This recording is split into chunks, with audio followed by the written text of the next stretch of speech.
Dante, welcome. Thank you, Rina. It's good to be back. From all the carnivores that I've ever met, I think that you're probably the most inspirational carnivore ever because you have had incredible results from just eating meat for 1,000 days. It's quite incredible, just meat, nothing else. So today, Dante and I are going to talk about his amazing transformation. We're also going to talk about his results, including his blood work results, because I know many people, they are concerned about blood work, cholesterol, and all the rest of it. So we're going to talk about that and his amazing transformation. But before we get into all that, Dante, I would love to know, what was life for you like before you started carnivore? Oh, yeah, I got to go back to that time period. Well, all my life when I was younger, it was a struggle. Just trying to stay a little bit trim or in shape. I mean, I can remember all the way back to second grade playing football, and I was the kid that had to run around the track with a trash bag on his body. They'd cut some holes in it so I could put my arms to it because they were trying to help me keep my weight down. I didn't know what these struggles were for or why or, anything about eating food. I just ate whatever my mother gave me and went on with that, and struggles all through school years and trying to lose a little weight. So that was always a problem. Up until about 12th grade, when I really started getting more active, I joined the wrestling team and I started exercising regularly. When I started the wrestling team, I was 210 pounds.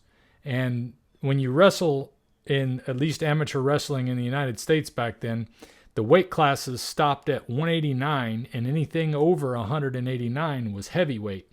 And heavyweight could go all the way up to 275. And the problem is that when you had to wrestle people that were 275, if you're 210, that 65-pound weight advantage could be a tough disadvantage to overcome. So I worked hard in my senior year just to get down to 189 pounds. And I thought, wow, this is amazing. I feel much better this way. And then I was always a fan of things like Sylvester Stallone and, of course, Lou Ferrigno, because, I was told by my aunt years ago I was related to him. But I've spoken to him since then. But the first thing out of his mouth when he meets anybody named Ferrigno is, there's no relation. So I don't know. I don't really care anymore, because if his attitude is that way, I'm like, oh, what difference does it make? But I had that idea that, I've got the genetics for bodybuilding and I wanted to get into that, but I just didn't have the discipline when I was younger to do something like that. I was exercising a lot, but I just didn't stick with it. And then, of course, life kicks in, and I started working, started making good money in sales. That slows you down. That's a bit of a sedentary life a lot of times, because you do a lot of standing, you do a lot of sitting, but you don't do a lot of moving, and you wind up eating a lot of fast food and eating out. And then I got married young, had children young. I was in my early 20s. Shortly after that, I even became a manager. I was 23 years old when I became a manager at the company I was working at. I was the youngest manager in the company. But that just meant more time sitting in a chair, more office work, more standing around. And between that and settling into the happiness of being married, especially early on, they say you tend to get fat and happy. Well, I was already there, so I was just getting more and more along that path. And as time went on, I adjusted to having 230, 240 pounds on my body, 250 pounds on my body. I had tried low-fat dieting and trying to cut out all the things that they told me. All of my life, I was trying to cut these things out. I was drinking milk and drinking orange juice and juicing and eating salads and doing everything I could to try to stay in shape, but it seemed like nothing ever worked, and I couldn't understand why. If I starved myself plenty by doing those things, then it tended to lose a little bit of weight, but then I would get hungry again and start eating, and it would just come right back on. And I stayed in sales until, I don't know, I was in my mid-30s, I think. I was in some kind of sales type of thing. I was working at Circuit City at the time. I was an electronic salesman there. And I was at a Taco Bell drive-thru, and I was 302 pounds at the time. 302 pounds? What Yeah, happened to 250? You got to 302 pounds. it just keeps going. By then I wasn't, I think I had lost hope in a lot of the diets because I lived in South Texas at the time, and everybody eats taquitos and breakfast burritos and things like that. And I got to where I was having them with all the stuff that goes inside of them and all that flour and all the other things that you wind up eating. And I was always a sweet lover. It was hard for me to get away from sweets. So if there was time for some cheesecake or candy or all kind of things like that, so those things worked their way back into my life. And when I saw my reflection in the mirror as I was about to place my order for a Taco Bell order, I said, you got to do something. And I didn't place the order. I left and started to figure out what I was going to do, because I remember there was a district manager at Circuit City at the time who used to come in, and he was a heavy guy. But then 6 weeks before, or I don't know how many more than that, I mean, he would come around about every 6 weeks, but like 3 visits previous, I noticed he looked a little smaller. And then the next visit, he looked a little smaller. And the next visit, he looked a little smaller. And I asked him about what he was doing, and he told me about a book by Dr. Atkins called The Atkins Diet Revolution. So I read that book and started taking some advice about eating meat, things that they weren't telling me to do in all the years that I had been trying to get in shape, and cutting out things that I thought I was supposed to be eating. Now, some of the things I ate on Atkins' diet I don't eat now. Like I would have a bowl of spinach with some ranch dressing back then. I would try to keep it to green vegetables because, he talks about that in the book, all these reasons why these things help or whatever. And that's why I'm always careful to say, if somebody's got a specific plan for how you're going to get in shape, it's not always the right way. But I was eating so much meat on Atkins' diet and so much less of the other stuff, and I was avoiding sugar. I was avoiding the things that we find out on carnivore that cause us problems. I don't know that I was avoiding seed oils, but I wasn't using them to cook my meats. So I'm sure there were some in there because I did a lot of eating out. I would go to a local steakhouse that had a buffet type of thing, and you could load up on their meat at $5 a pound, and I was getting sirloin steaks every day.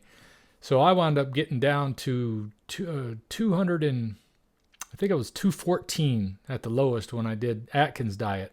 Really? So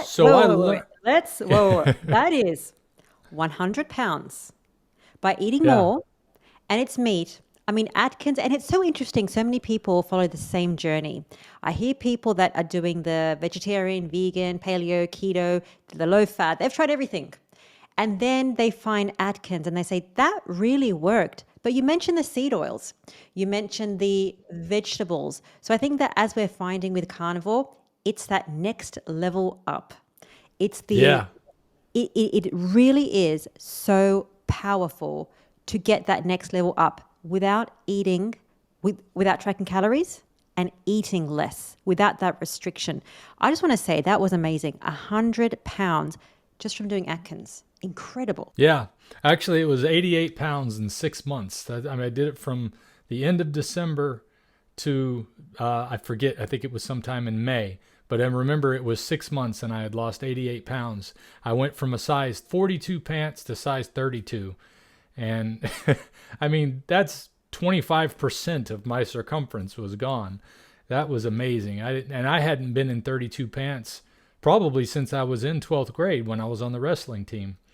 So I was pretty happy about that. And I kind of kept it in that 220s range for a little while. The thing is I didn't make a lifestyle change with that. I didn't say this is just going to be it. Once I started to get comfortable with my body again and living life, I decided to have a little bit of this and a little bit of that. And some of the things started creeping back in. And then eventually it's just when you don't make a lifestyle change, that stuff comes right back.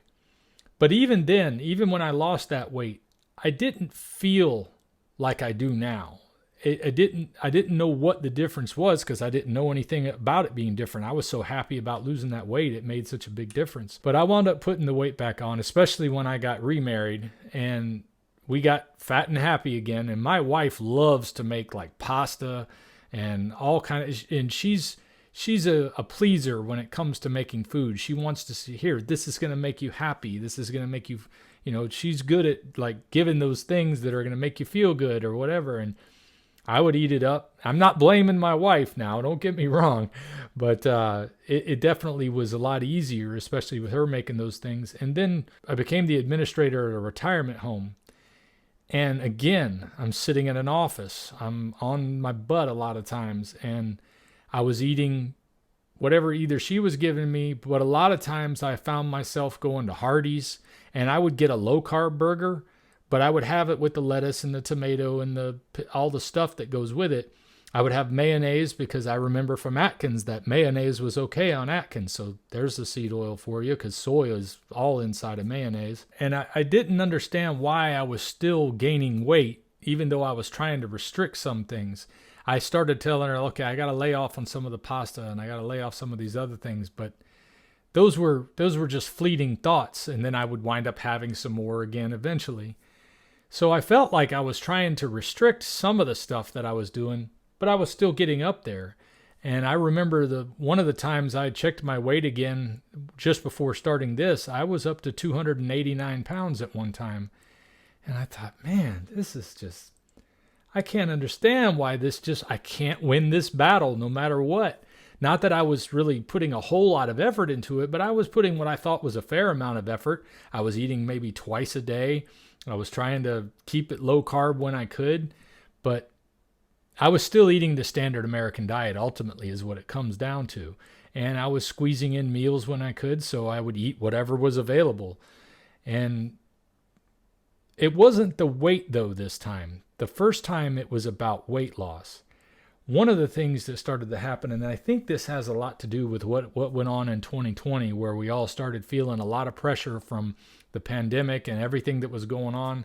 Plus, being the administrator at a retirement home, that was a whole lot more pressure on keeping the virus from affecting my residents. And we were just constantly being diligent on keeping things clean. And then on top of that were all the changes from the regulatory agencies. And the problem when you run a place like that is it seems like the government is running your business and you just work for them. Even though it's your business or you're the main person in charge, you really don't have a whole lot of control over decisions. And when you're struggling financially like we were, because it was a small country retirement home, it was a lot of stress. Ultimately, it was a lot of stress. And 2020 took that stress over the top. And I was already starting to see some changes in my attitude, my general emotional state was much stronger. I also drank a pretty good bit. I mean, I wasn't a go out and party kind of guy. I was more of a come home and have a glass of bourbon, maybe a second glass of bourbon. The problem with that second glass is it leads to 2 or 3 and you don't even think about it after that. But I was going through probably a 1.75 liter thing of bourbon every week. And that was to deal with the stress and the anxiety and things like that. I think a lot of those things wind up just bottling that stress, and it doesn't actually let you have a release from it. It just gives you a temporary break from it. And then when you're not drinking or having something like that, then it just comes back even harder. And it was starting to affect my attitude to the point that even my wife was like, gosh, I can't even be around you anymore. You're just difficult to be around. And I was always this, I'm like go-getter type of guy. I wanted to be able to do things and achieve things and make the home the best place it could be and do good things for the people and make sure that it was a healthy, happy place to be. But when you're trying to bring that much order in, sometimes you can easily become a tyrant. And I think I was kind of letting that bleed into my marriage some, and it was putting a lot of pressure on us. And that was causing me more stress, just knowing that I was having a hard time in my relationship with my wife. And I don't know that this is specifically what caused the problem, because doctors were never able to tell me anything. But ultimately, throughout about 2019 to 2020, I had this pain in my gut area, and it was just getting worse and worse and worse, and the doctors had no answers for anything.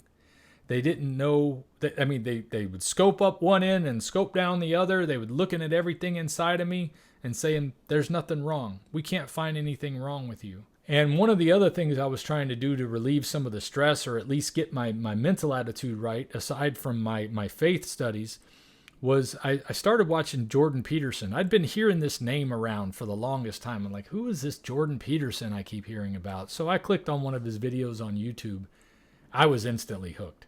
I was like, this guy, he's articulate, he's genius, and he's a clinical psychologist, and he was a professor up in Toronto at the time, and he was just sharing his lectures online, and most of it deals with taking on responsibility and basically the things you're supposed to do in life. And I thought I was already taking on certain responsibilities, but I started to recognize areas where I was lacking in the follow through in my daily life, in the small things. I was taking care of the big things. I was providing for my family, and I was struggling with that, but it was taking care of myself where the problem was. And I was getting a lot of benefit from watching his channel, or the videos on his channel, that were just motivating me to make these small changes.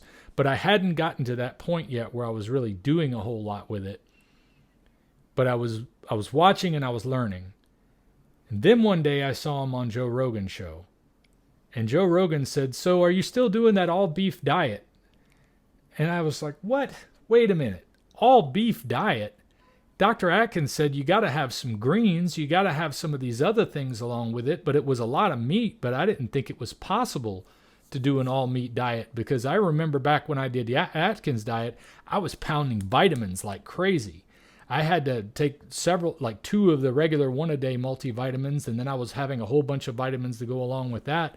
And I remember I skipped like 3 or 4 days without taking those vitamins, and one day I was just dead. I didn't have any energy. I didn't have any strength.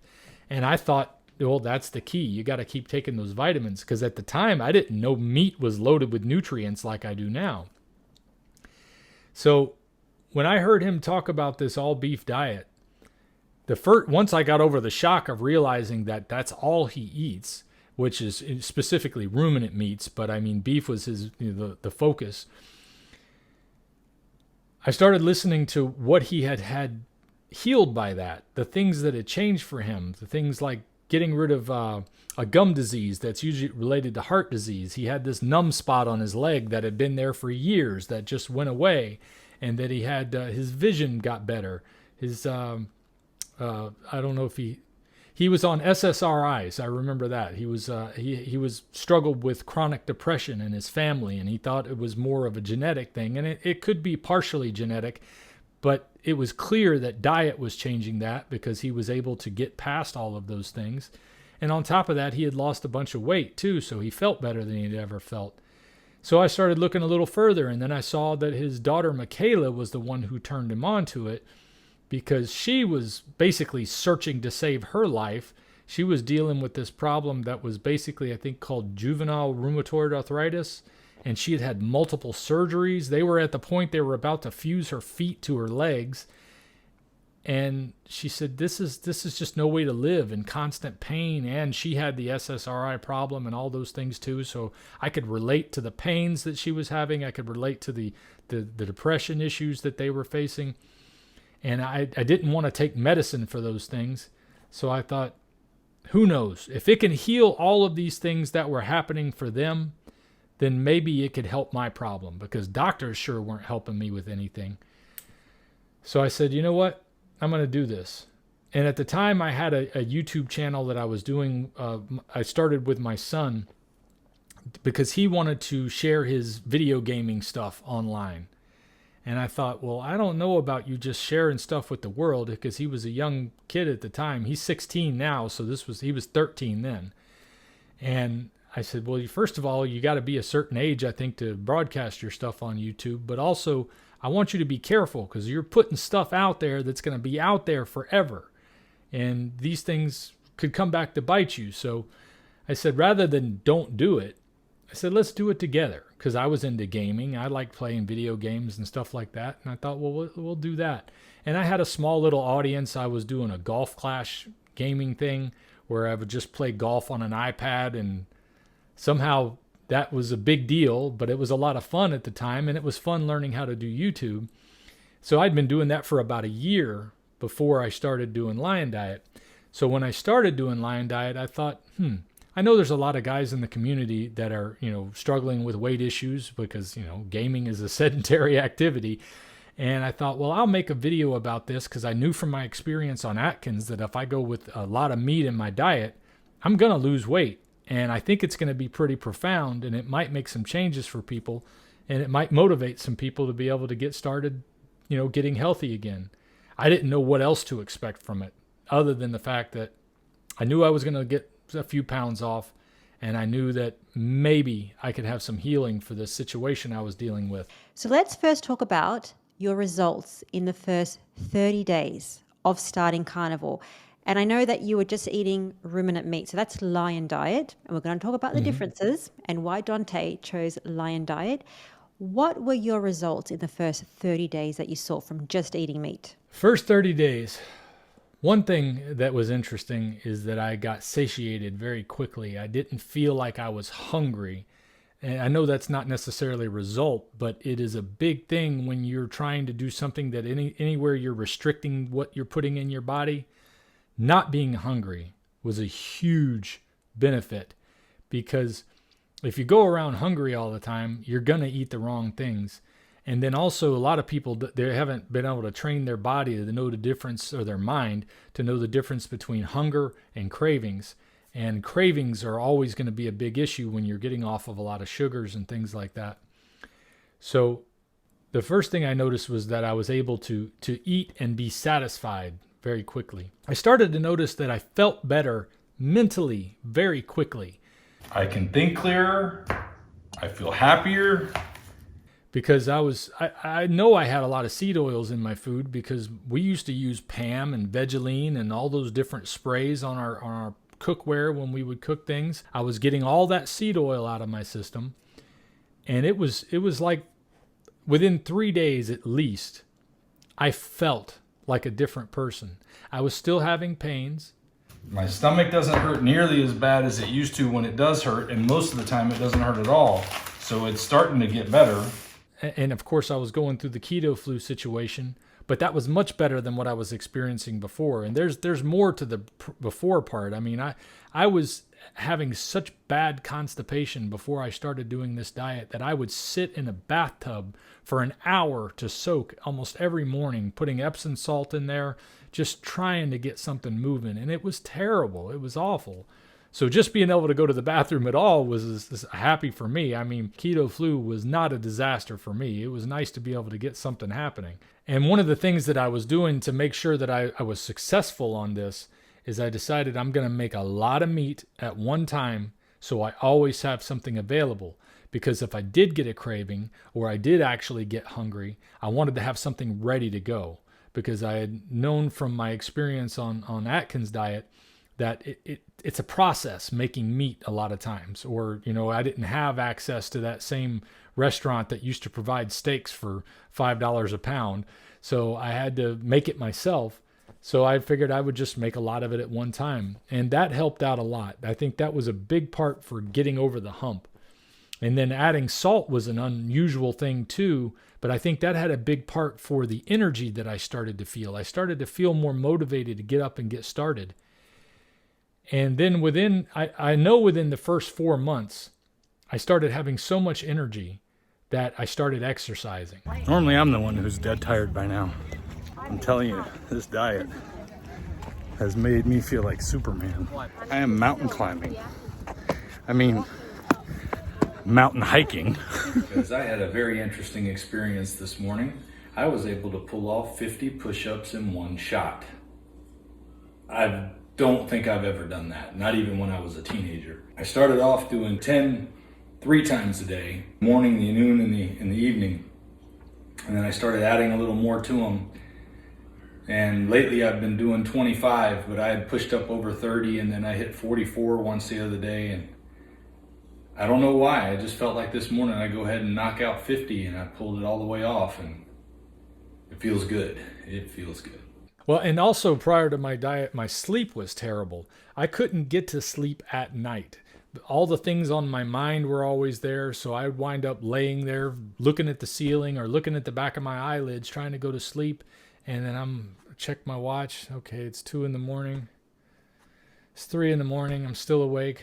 It's 4 in the morning. I got to be at work at 9.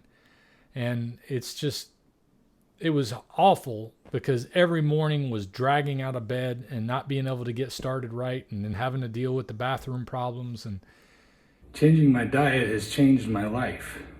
And I feel alive. And I have energy. I wake up in the morning ready to go. I fall asleep at night. I don't have high blood pressure anymore. But within a very short period of time, I found that I was sleeping better. I don't remember exactly when. I mean, because going back 3 years is not the easiest thing. But I would be able to go to bed at midnight, and then I was springing out of bed at 4:30 in the morning, ready to go. I had so much energy. And I think the salt had a lot to do with that, because both sodium and chloride are electrolytes. And I had been restricting salt most of my life. That's another thing doctors were telling me all the time, is that you got high blood pressure. I didn't mention that before. I had high blood pressure as well, so they were telling me to cut back on the salt. So, I mean, I was kind of taking a risk even just doing this, but I said, the doctors aren't giving me anything. I'm going to give it a try. And I started having that energy. I started being able to get by with a very small amount of sleep. And I think a lot of that, because I sleep more now, I think a lot of that has to do with your body adapting to things and losing all that extra fat and just being able to function properly. Not to mention, I'm 10 times more active now than I was when, prior to this diet. So eventually the sleep did catch up, but it was so amazing. I'd always wanted to be able to get a little bit of sleep and then get a lot more done during the day. So I got real excited about that. So there was just little things were building up, and it was making it seem like this is beautiful. This is wonderful. I mean, just nothing about this that I can say is bad. I was still dealing with the same stresses and things at work, but I was finding that I was happier again. I have to ask, with all the benefits that you've seen, so the first month and even the first 6 months, your sleep improved, energy improved. You had a little bit less pain, is that right? Yes. It started to go away very quickly, as far as my gut responding badly, because I wasn't putting the things in there that were causing the problems.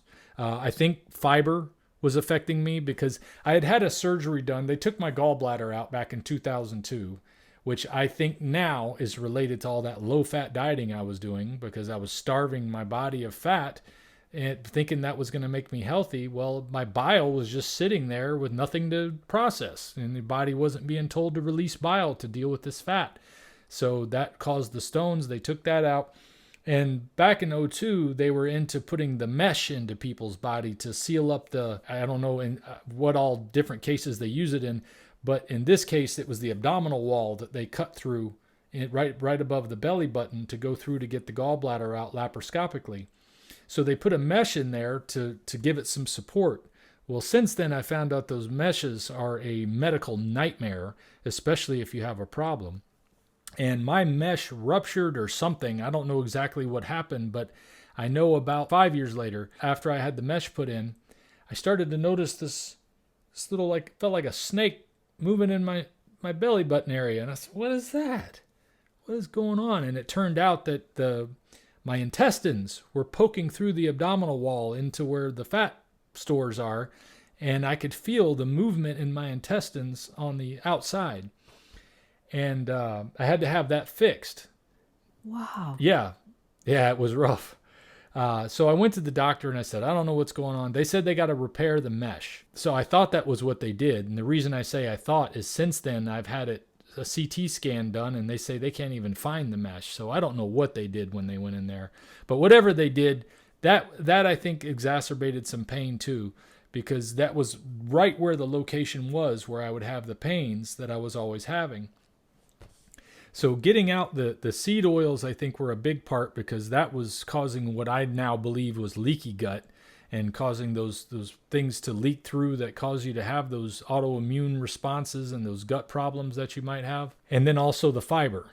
So getting those two things out were huge for my gut health. Getting the fiber out, getting the seed oils out was making it easier to live. And I was going to the bathroom more normally within a very short period of time. I think I was on the keto flu for maybe 6 weeks, but I don't remember exactly. But it wasn't very long. I was surprised at that because when I did Atkins, I had it for the entire 6 months. It never went away. So when you did Atkins, you had lost 88 pounds. So I know you had so many benefits on carnivore or lion diet. How much weight, because people, they want to know this. They come to carnivore for the healing and also for the weight loss. How much weight did you lose in the first 30 days and the first 6 months? I actually didn't even weigh myself before I started.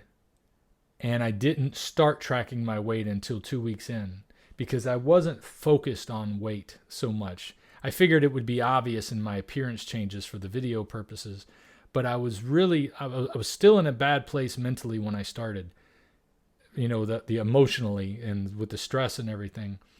I was really I was at the point, the depression was bad. We'll just say that. I don't want to, go into too much depth on that because I'm glad I'm not in that place anymore. But I was just clinging to life those first couple of weeks where I was glad to see that I was getting some results right away. But when I started, I didn't have any hopes that I didn't have any real thoughts that this was going to change the problems I was having. I just knew I was going to lose some weight. And even in my first video, I said, I got a freezer full of deer meat. So we're going to stick with the most extreme version of the carnivore diet. See if we can't do this for at least 6 weeks. I'm going to try this for 6 weeks. So here I am 1,000 days later. It's definitely been a change. But I know I was around 280 when I started. So I just kind of guesstimated and said 275 when I started. And I don't remember exactly within 30 days.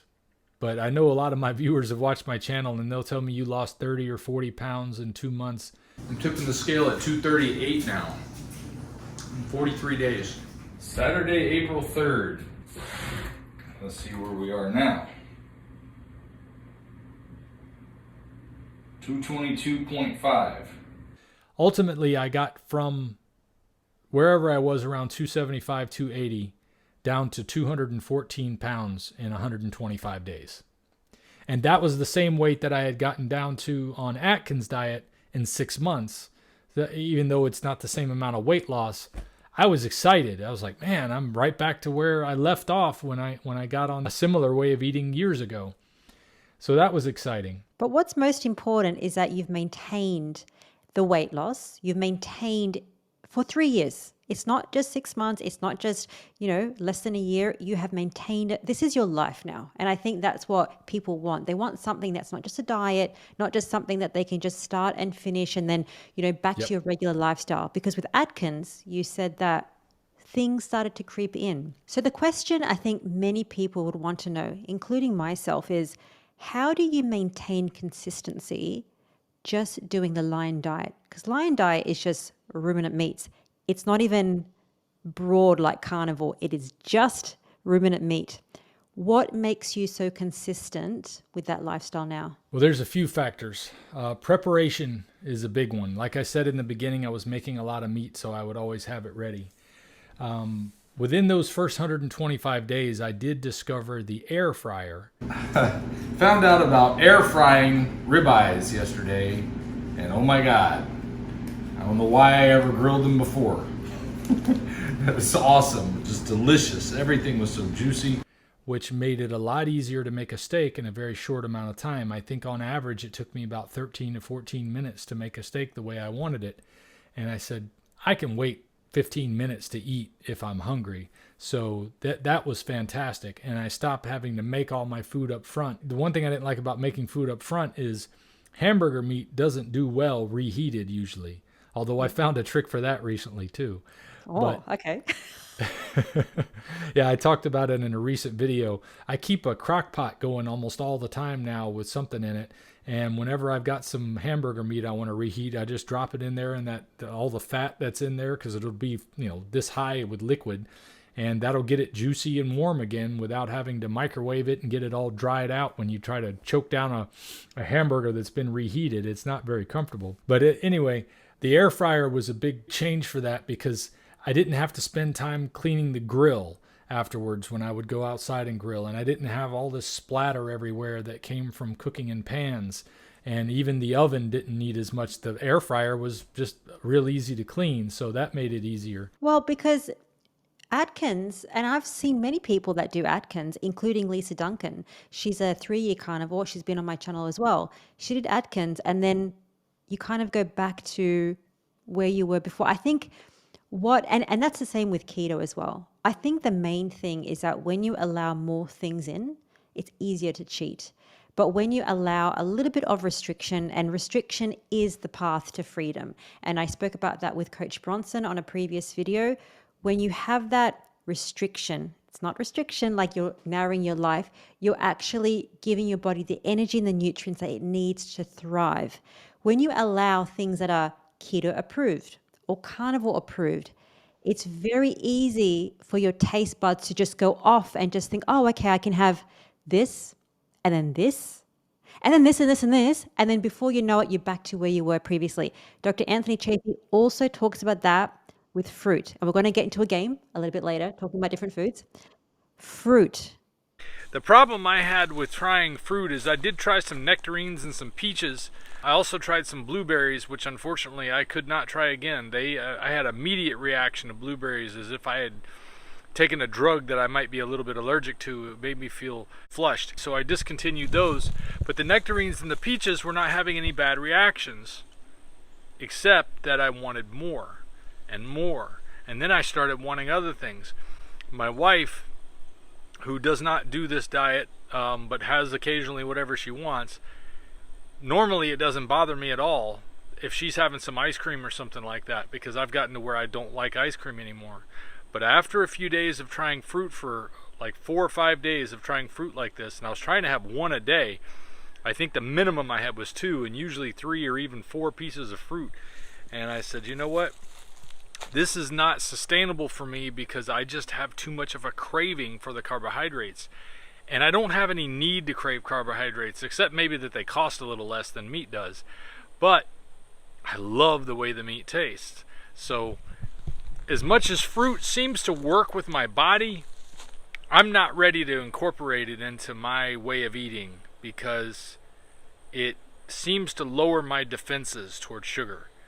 And I like not liking sugar anymore. So I want to stick with that. You see these foods that are so healthy for us, but everyone is very different.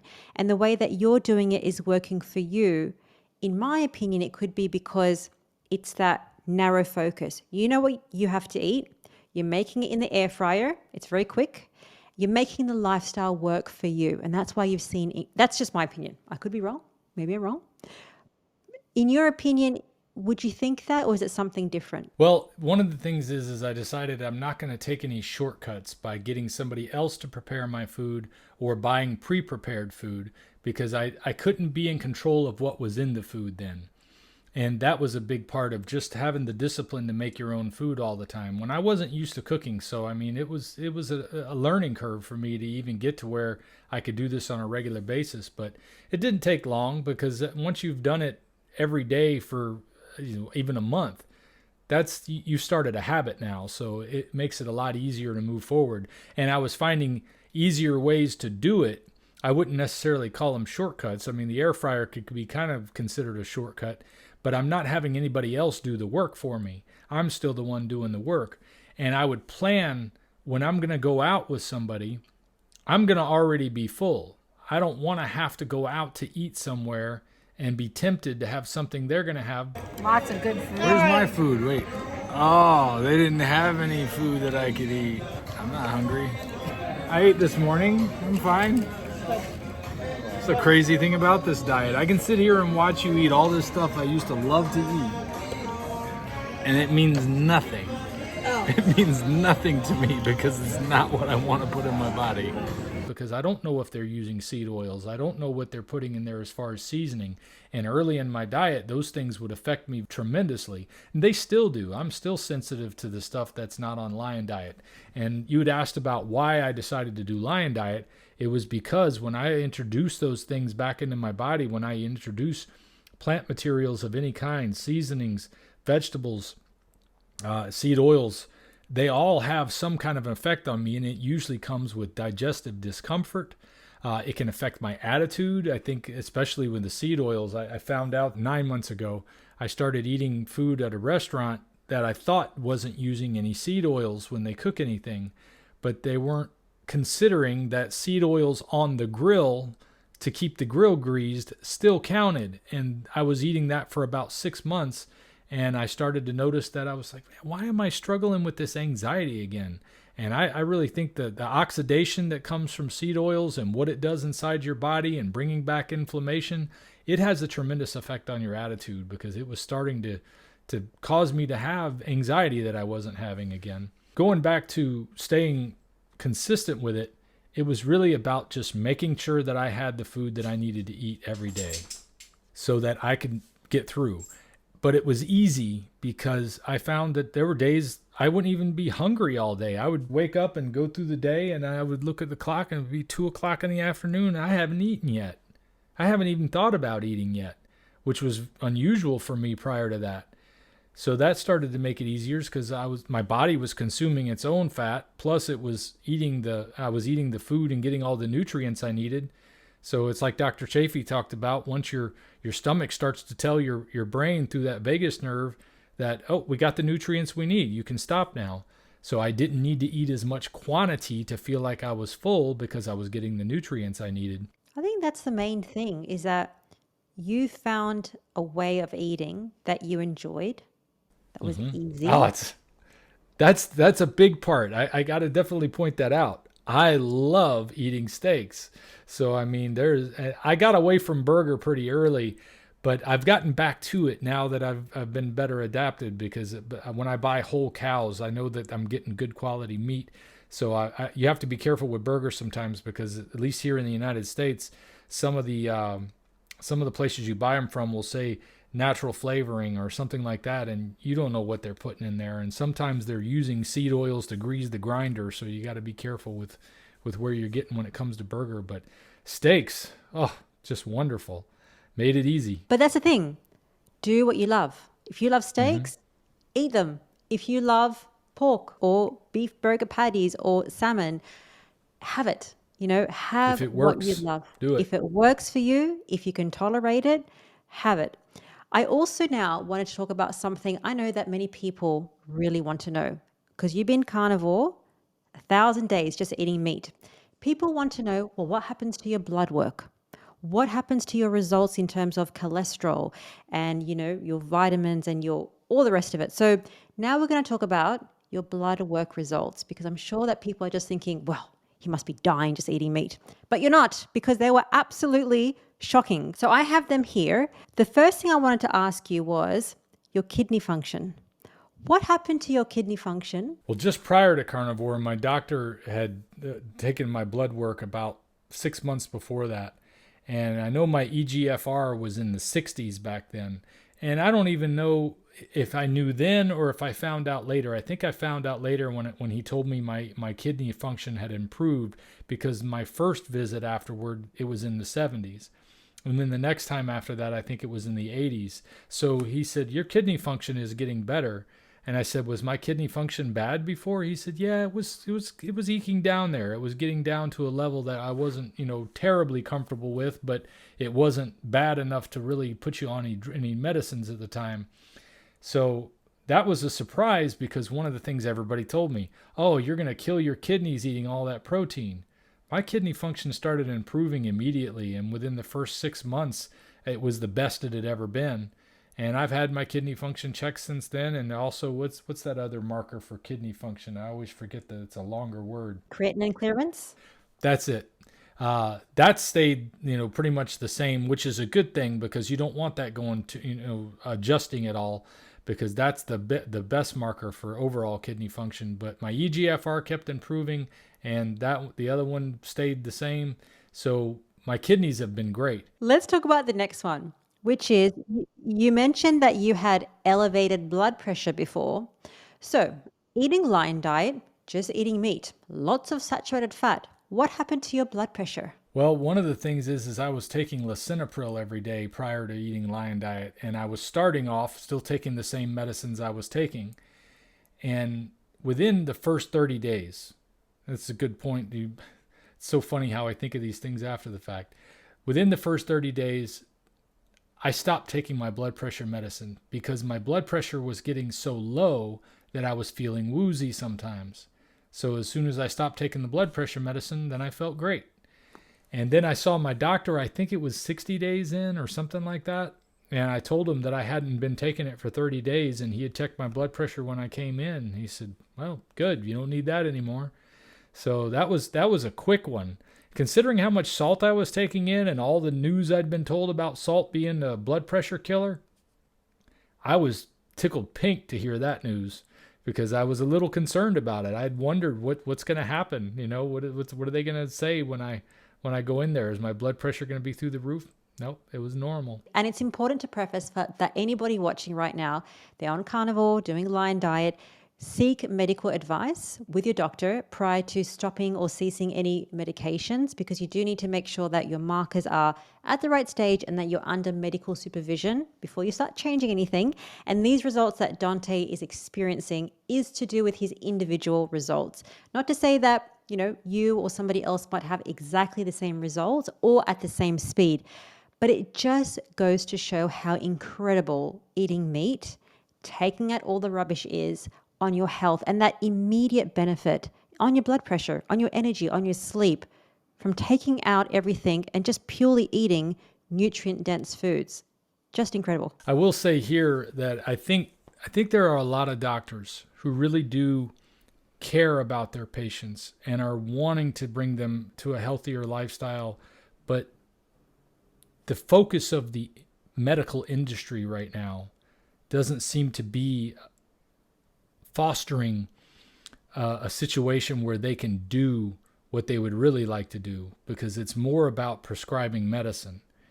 And I've learned to take my blood work numbers with a grain of salt, grain of salt, because there's so much flexibility. I'd never thought about my blood work numbers before this. And when I would talk to my doctor about what these numbers mean, it was always kind of mushy. His answers there was nothing really specific that he could say, like, oh yeah, if it was here, it would be perfect. And if it's there, it's terrible. Or, it's different for everybody. And and I started to think, well, what is this? What are you tracking if it doesn't really mean anything? And I started to have a little bit of doubts about it, but I still think that there are good doctors out there, and it is good to have one that's keeping an eye on your blood work. But try to find somebody who is not just following the system, somebody who actually has done some research and especially has looked at a lot of these more recent studies where people are doing carnivore. I mean, I've heard Dr. Chafee talk about them. I've heard Dr. Baker talk about them. I've heard Dr. Berry talk about them. There are tons of studies out there that are being done that are involving hundreds and sometimes thousands of people, not to mention all the individual anecdotal, I guess you could say, evidence if you take them one at a time. But when you've got 1,000 people out there talking about how their lives have changed, and yes, their blood work numbers don't always match what their doctors wanted, but they feel good. And they're healthy, and they're losing weight, and they're not getting sick. And isn't that the end result we're looking for when we're going to see a doctor? We don't want to be sick. And that's been the key change, is that I used to be very prone to get ill. Recently, we had my son came home from school, and he was coughing and showing some of the signs of things that we get worried about these days. He got the test and said there was nothing there. I still don't even know if that means anything, but he was sick. Then the next day, my older son had some sort of like a flu bug type of response, and then my wife started to get a little ill. I never got sick the entire time. I used to be the first one. As soon as one of them got sick, I would be sick. And then we would trade it around for a couple of weeks. But now my immune system is definitely a lot stronger than it used to be. So not getting sick, not being sick is what it's all about. And even though the blood work is great, I want to be healthy and I want to feel good. Because being in a retirement home administrator, I've seen what it's like when you don't take care of your body and then you got to go get somebody to help you take care of yourself. It can be an awful existence, and it doesn't have to be. And I know that now, and that's why I keep talking about it with so many people, is your life doesn't have to be the terrible existence that it is. Life is full of tragedy and disappointment and difficulties and challenges, but it doesn't have to be miserable by having an unhealthy body and an unhealthy mind. And that's what, this diet has done for me. And you mentioned the blood work.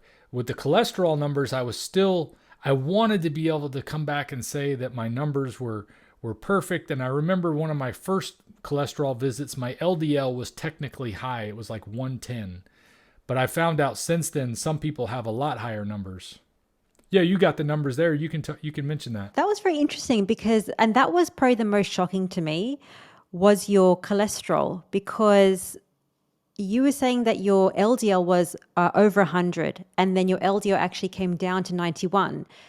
But many people are going to have their LDL tested and it's going to skyrocket. I know for me, my LDL, ours is in Australia, ours is in millimoles per liter. I think yours is in milligrams per deciliter. But in any case, my LDL absolutely skyrocketed. And my doctor said to me, if you continue eating this way, we'll have to discuss a statin. I went out crying and then I messaged Dr. Chafee. He said, fire her. You know how scary it is when somebody said, like, I am 40 years old, having to have a discussion about a statin. And at that time I had been trying this diet for less than a year. But anyways, a lot of people, they would have an LDL much higher than yours. So that result was quite interesting. What was amazing was your triglycerides. They were already low, but they went to incredible, like 29 milligrams per deciliter. And then your HDL went even higher, 96 milligrams per deciliter. And I was just like, that's incredible. Like, you were just the picture, and every other number for you, and we're going to talk about testosterone, every number for you improved. And I was just shocked. I was just like, well, Dante is just like the absolute miracle of carnivore. Well, it's definitely been a miracle for me. I can tell you that. Not only for my body, but it's given me purpose too, because I love being able to help other people. I love being able to encourage other people to do the things that they need to do, because we live in a society and we've all got to be around one another at some point, whether it's in traffic or at work or something. And if everybody's miserable and sick and unhappy, it just makes it a more awful place to be. And the more people I think that can get healthy and happy, the better it's going to be for us all the way around. And I love it. I love being able to encourage folks. Absolutely. And part of being happy is to have happy hormones. So I wanted for you to talk about your testosterone. Do you know your numbers before carnivore and then during carnivore? Before carnivore, about 3 years before I started, my numbers were in the low 400 range. And I had been having some performance issues, in the bedroom. So my doctor started me on what he told me was a low dose. And from what I understand, it is about the lowest dose you can get of a testosterone injection. I was taking 1/2 of a cc every week. And that was giving me obviously more testosterone. But I think it might have also been exacerbating some of my emotional issues, because what they say with testosterone is that if it gets too high sometimes, but I don't know that it was too high, but I don't think it was helping me. But 3 years before I had been doing that, and even when I started, I was still taking my testosterone injections. So when I did some of my early numbers, I was thinking, I'm just taking enough to be normal. I didn't even know what normal was. I didn't know 400 was low. I couldn't remember the number at the time. But when I had been doing this for 6 months, I didn't know anything about these blood work numbers. I never looked at this stuff. So when I was seeing my numbers come back and I would report it, I would think, well, that's probably close to normal, or it's in a high healthy range. And I'm still taking what would be just the minimal, because my doctor said you're going to need it. You're not going to be able to stop taking this because it's going to go back to where it was, or even worse, most likely, because I'd been doing it for years. Because this is what I talked to him about after my first few months, was I want to stop all this medicine. I want to stop the testosterone too. And he said, well, I wouldn't do that, because most likely your body is not producing testosterone even as well as it was when you started. So you're going to wind up getting a precipitous drop off. And I thought, okay, well, I'll keep taking it then, because, if it's just a small amount, then I'll live with it. And there were times I would even stretch it out. Instead of doing it every week, I would do it every 10 days, because I wanted so badly just to not have to need this medicine. But I kept doing it, and for the first year, I was still on testosterone injections, but I was taking them more sparingly. And then things worked out where my doctor wasn't available because I'd moved from Georgia to Florida, and I was having a hard time finding a doctor here. I didn't have insurance. There was so many little blockades that when my medicine ran out, I just wasn't able to get any more. And I was like, okay, well, I guess it is what it is. We'll just see how it goes. And I kept eating Lion Diet, kept doing everything I was supposed to be doing. I was exercising regularly. I was walking at least 3 miles a day. I don't remember if I had started rucking by then, but I know I had been doing a lot of exercise. And I was working in a place where I was with my brother-in-law, and once a week I would maybe go do CrossFit with him, or once every 2 weeks. So I was adding in some things, and I was doing a lot of push-ups and pull-ups and calisthenics. I wasn't doing a lot of heavy weight of any kind. The only thing I really used for weights were dumbbells, and I would use those mostly on my biceps. But mostly just body resistant stuff. And I think that has a little bit of an effect, because some of the stuff I've watched talks about staying active is good for your testosterone. But according to what my doctor said then, and what my new doctor that I had met just before I got my blood work done 6 months after stopping using testosterone, she said, oh no, it's going to be lower. But my number was actually slightly higher than it was when I had started testosterone, which gave me hope, because that meant that it wasn't going to be in the toilet, back down to 0 or something like that. I was going to have to start worrying about hormonal issues. So that was exciting. So I pressed on, and I think I started exercising even more then.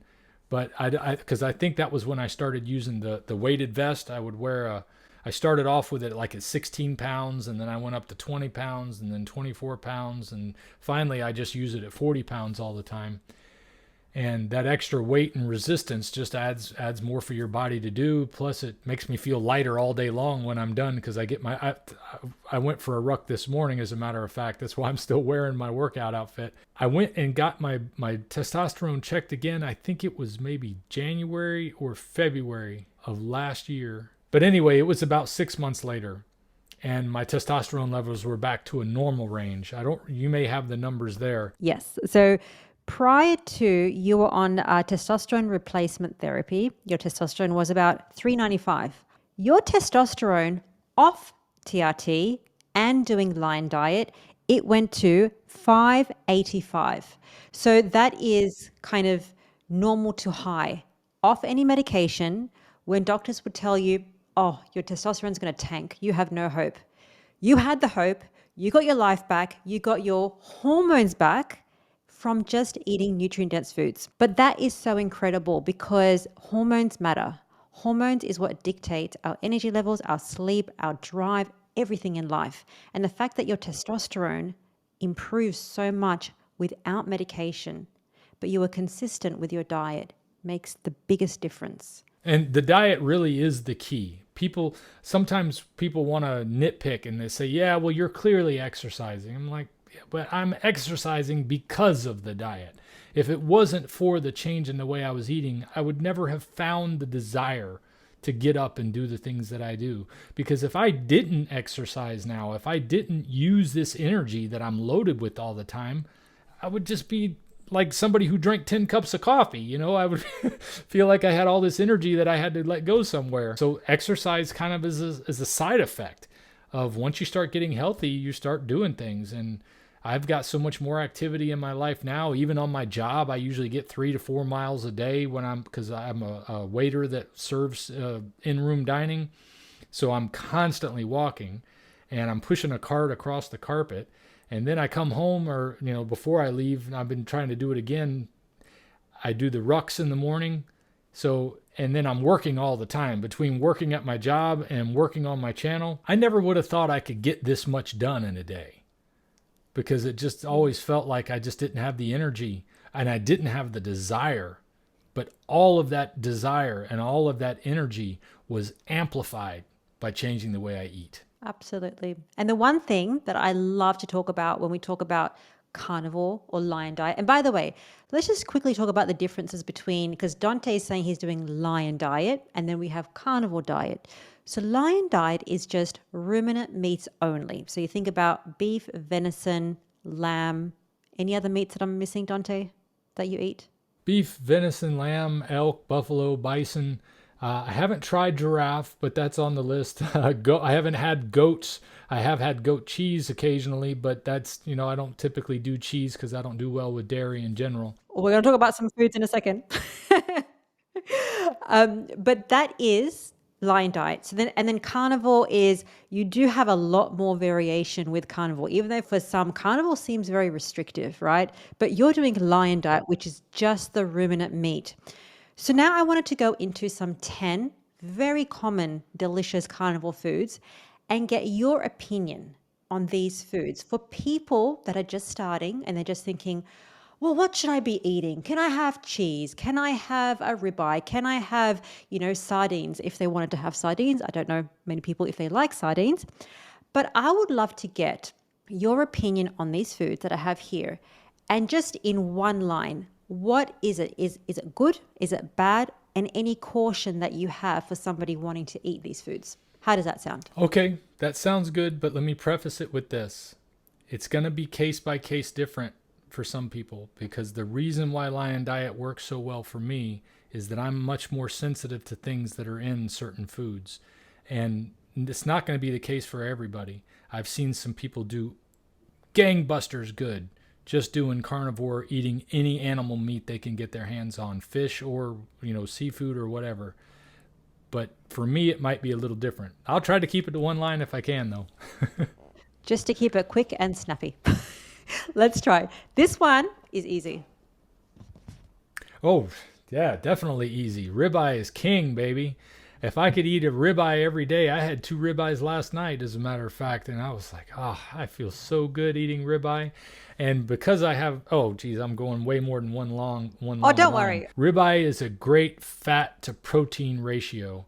And if you're trying to get the energy that you get from fat and the flavor, and then the protein, it's all in one thing. It's like the perfect combination. You don't have to think about adding fat or if it's too lean or anything.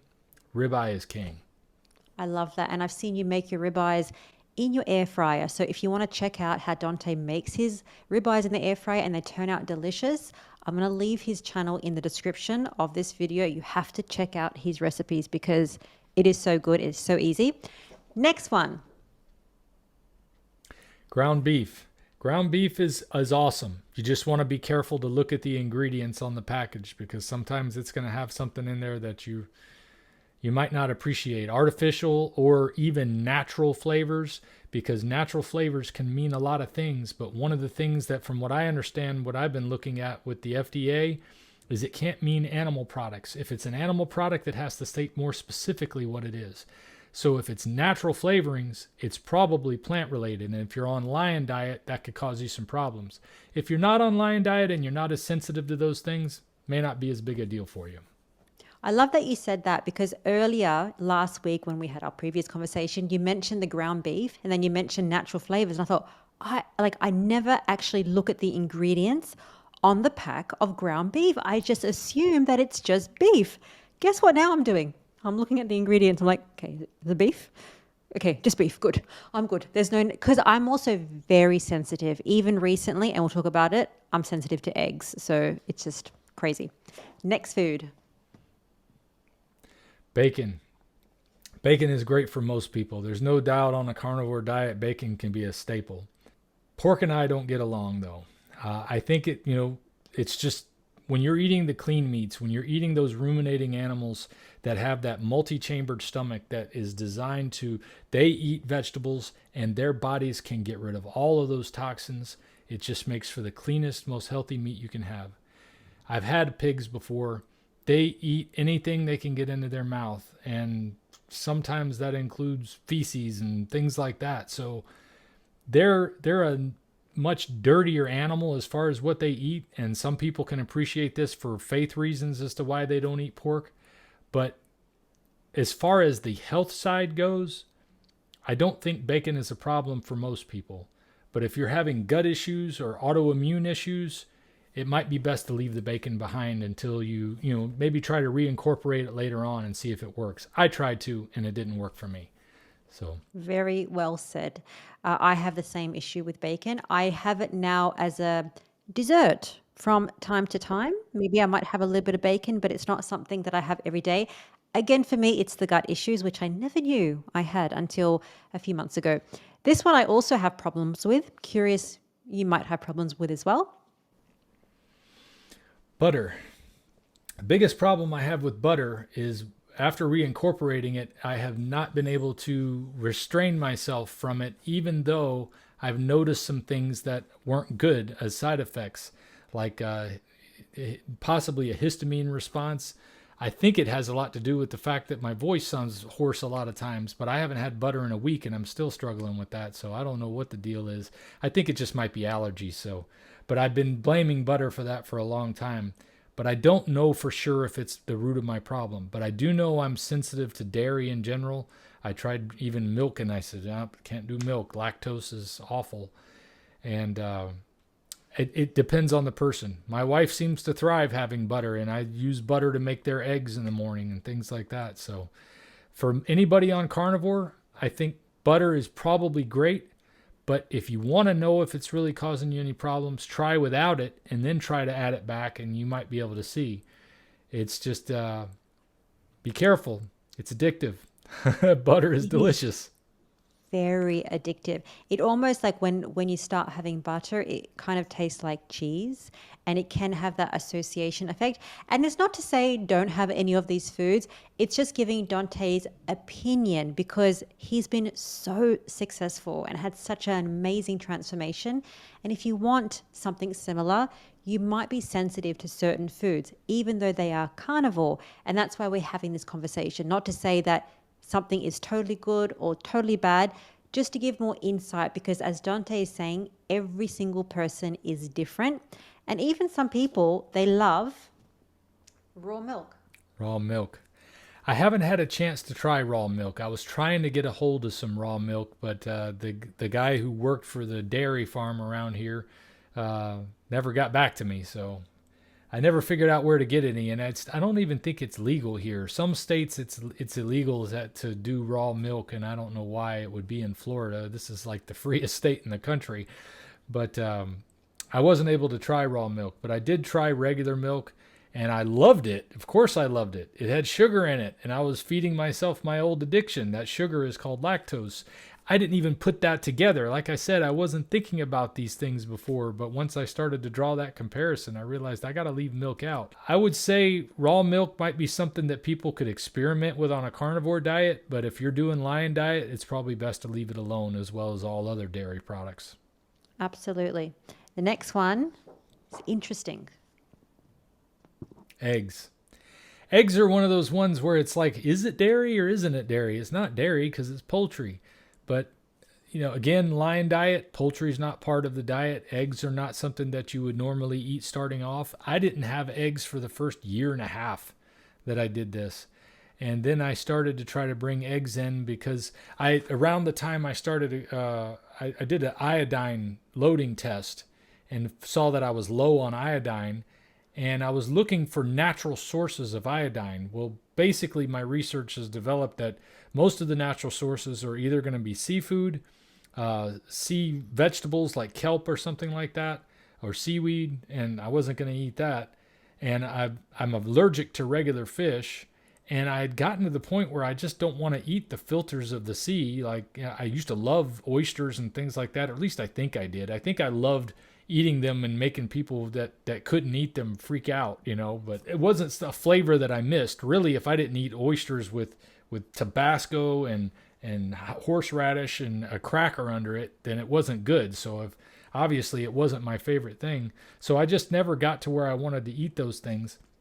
And the only other way to really get iodine in your diet was either eggs, well, at least from some of the research I've seen, some of it's a little conflicting. And then also if the animals that you're eating are raised close to the sea or the ocean, because the iodine can get into the land and get into the food that they're eating too, and then you get that iodine as well. So I thought I would try eggs to see if that would help with the iodine. Plus, it was good for vitamin D. It was another thing I found out I have been a little low on.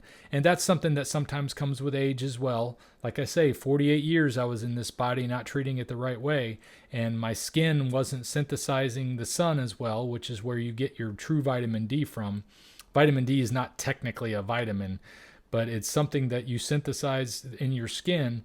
And mine was getting low, but there are alternate ways to get it, but I was trying to stick with something that would be natural, and I was giving eggs a shot. I think butter and eggs have both caused me to have a bit of a struggle. See, I got down to 176 pounds was my lowest weight on this way of eating. And when I started to bring in eggs on a more regular basis, and butter was a natural mix with eggs, that was when I put on about, I got back up to 190 something. And I thought, what is going on here? I don't think the eggs and butter are doing it, but what is it? And so I even recently, this for September, as a matter of fact, I have decided I'm just going to cut out butter and eggs and see if I can get this last 10 pounds back off, because I liked the way I looked at 176. I never had abs like you see in my intro video, and I still, every time I see it, it motivates me to stick with it. Because it just feels good. It feels good to finally have the body that I wanted to live in, even though it took me 50 years to figure it out. I love it. And eggs and butter, they might be causing me a problem. But for most people, for my wife, for my kids, they seem to do well with them. So I make them eggs every morning, and I usually give them bacon too, and they're doing great. Absolutely. Some people are more sensitive than others. I'm the same. Butter and eggs every day. I actually get eczema, bloating. I don't feel as good as if I just eat just meat and even some salmon. Yeah. So it's interesting. Everybody is so different. This next food, it's not really a food, but it's like whatever. It's weird. Like, I don't know why people would have this. Protein powder. So even beef, so there is like, I think it's called Equip beef. It's a collagen beef protein powder. And apart from just maybe getting in more protein, I don't know why somebody would have a protein powder when they can just eat meat or eggs or fish. Yeah, I question that as well. And I saw one of the more famous YouTube doctors hawking a protein powder the other day, and I thought, really? Come on. But I think if you're bodybuilding or going for some heavy strength performance type stuff, maybe that might be something worth looking at. But I have no desire to. I get plenty of protein from the meat. I look at when I walk by a GNC store or one of those stores where they sell all those supplements, I think 99% filler, 1% something that might be useful. And like I say, I take a couple of supplements. I take iodine, I take vitamin D3, and I'm experimenting with some things. I started recently taking DHEA because somebody had suggested that might help with some things. And I thought, well, I'll give it a shot for 3 months and see if I notice any value in it. So far, nothing, but it's been less than a month, so I really can't say if that's been helpful. I've been trying out Keto Chow's electrolyte capsules. I haven't noticed anything. I've been taking those for well over a month now. And I use Relight occasionally because I like the way it tastes. I take the Redmond Relight and I put it in either hot water, or I'll put it in my club soda or a regular glass of water. And I love it. I think it tastes delicious. I'd rather do that than take pills. So I don't know how the keto chow experiment's going to go. And I don't want to say anything negative because I know the folks over there are doing a good job providing people with the supplements that might be helping them. But for the most part, just about everything out there that's in the supplement store, I have no interest in, and I don't really think, a lot of times we don't even absorb a lot of that stuff. It's just causes you to have expensive urine is basically what I look at it as, because you wind up peeing all that stuff right out. But I'm not saying that's the case with protein powder, but I don't see a need for it unless you're, trying to go for Mr. Universe or something like that. Another thing I don't really see the need for, if you can focus on your ruminants and all the nutrient-dense foods, is this one. Chicken breast.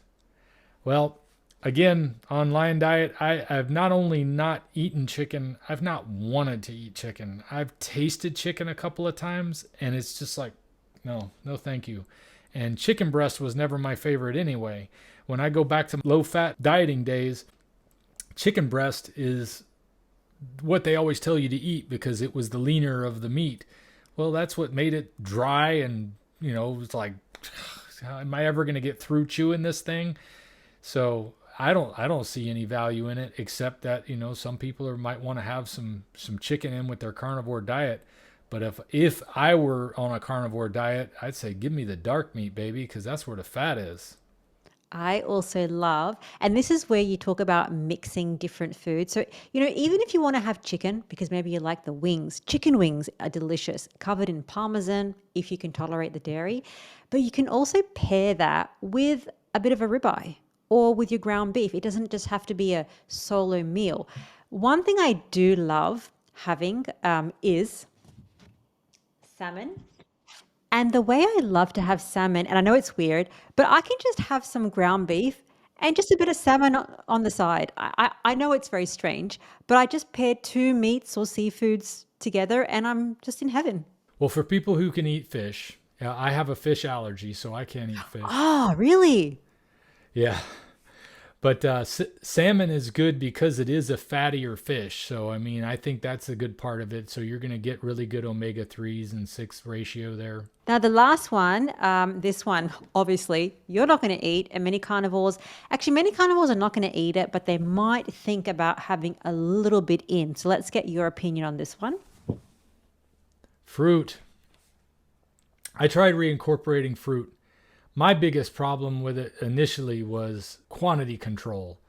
When I start bringing sugar back in, it's like having been an addict to a heavy drug and you've gotten it out of your system. Well, if you decide you're just going to have a little, that's kind of rough. So what happens is you wind up just overdoing it. At least that was for me. And a lot of people say they have the same struggle. That's where you got to be careful with fruit. But you got people out there like Dr. Saladino who have reincorporated fruit, and he seems to be doing well with it for his lifestyle. But I think there's some genetic differences there. There's also some being careful with where you're getting the fruit from. I know he lives in Costa Rica, so he might have access to some really good tropical fruit that's grown at a normal time. Fruit used to be available only at certain times of the year. Now it's available year round. And the way they do that is all kind of crossbreeding. They add chemicals to these things. They spray them to make them ripen while they're in transit. Also, genetic modification. It makes the fruits more pest resistant so that they can grow their crops easier, which means that the toxins that are in there are going to be stronger. The same thing with the crossbreeding. They're trying to make the fruits sweeter. They're bolstering the sugar content in the fruit to get you to buy more of it. And unfortunately, that extra sugar and fructose, we used to all think that fructose was the best of the sugars. At least that's what they told me since the 80s, is that fructose is the good sugar. But ultimately, fructose, your whole body can at least process glucose, but only your liver can process fructose. And if you're getting, like I had that report before I started this diet that I was starting to show signs of fatty liver disease. And that's from all that fructose, and sodas, high fructose corn syrups and everything. So the problem is eating too much of it. And in my case, I didn't have any issues eating fruit, which was surprising. But the biggest problem I had is I couldn't not get enough of it. And I was afraid it was going to throw me off because it would just become a staple of the diet. And I didn't want that to happen. So. Absolutely. And I think what's great about you, Dante, is that you've experimented a lot. You've tried different things, but you've found what has worked for you. And I hope that everybody watching this interview will get some inspiration to make this lifestyle, because I don't like to call it a diet. And I think many people that find a lifestyle that they love. You found something that you love. I have found something that I love, whether it be animal-based, lion diet, carnivore, whatever the case is. Find something that you can be consistent with so that you can do it for the long term and get all the results that Dante has had. And then you can feel so much better, more energy, and have a better life like Dante is having. But Dante, if people want to see more of you and hear more about your cooking, air fryer, and your wonderful life, where can they find you? You can find me on YouTube at Ferrigno Freedom. You can also find me on Rumble at Ferrigno Freedom. I'm on Twitter at Dante Ferrigno. I'm on Instagram at Ferrigno Freedom. So I'm not big on all this social media stuff, but I'm figuring it out. You are figuring it out, and you need to, because you have such an amazing story. But Dante, thank you so much for being here. I'm sure many people are going to be so excited to start their lion diet and stick with their carnivore journey. But thank you so much for being here, and I'm sure we're going to see you very soon. It's always a pleasure, Rina. Thanks for having me. One of the things I do to fight back against big food and big pharma is to recommend companies that make animal-based products that are good for our bodies and good for our skin. In this case, I'm talking about Vintage Tradition. Vintage Tradition tallow balms are a go-to for me now, especially the unscented one. I like it because it doesn't have anything extra in it other than extra virgin olive oil and tallow rendered from suet. For the tallow they use making the tallow balm, highly saturated and therefore more therapeutic than any other. They don't use any trim fat or any other fats besides suet. So if you want some ancestrally appropriate skincare products that are going to help support the carnivore movement, head over to vintagetradition.com and use my discount code DANTE, D-A-N-T-E, to save 10% on your order. I promise you won't regret it. Their products are fantastic. I love them and I use them all the time. If we pay extra, could we maybe get some grease or fat? Be sure to check out Ferrigno Freedom Facebook group. This group is private so that you don't have to worry about all your personal information being shared with all of your friends. We're just here to encourage each other and keep each other on track.